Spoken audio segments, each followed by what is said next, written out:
Mali prostori u koje toliko toga treba stati. Krevet, a ponekad i dva, prostor za igru, učenje, spremanje stvari. Dječje su sobe ponekad pravi mali stanovi koji trebaju zadovoljavati više funkcija.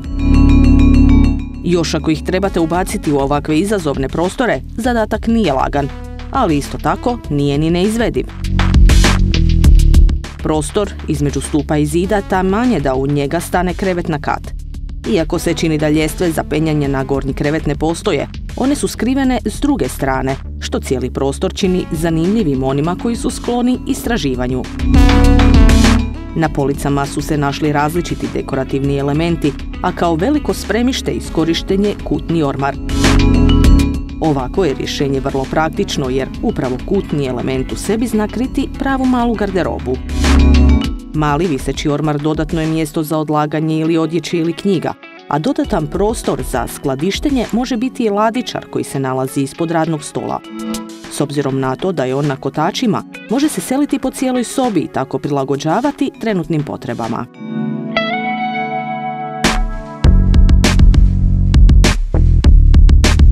Ovakva će soba biti dovoljna dok mališani ne odrastu, a trebate li sobu za malo veće klince, birat ćete ovakvo rješenje. Mladenačka soba s većim krevetom verzija je koja dulje vremena može zadovoljiti potrebu za dječjom sobom. Uz to, moderni krevet s tapecirane dvije bočne stranice dovoljno je ozbiljan i za neka kasnija razdoblja. Zanimljiv detalj u prostoru svakako je panel s policama, a praktična će biti klupa pored kreveta.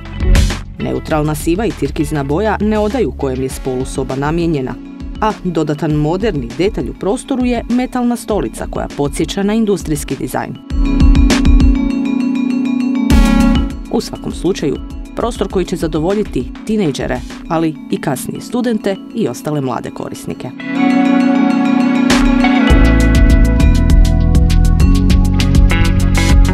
Lesnina, kreirajmo dom zajedno.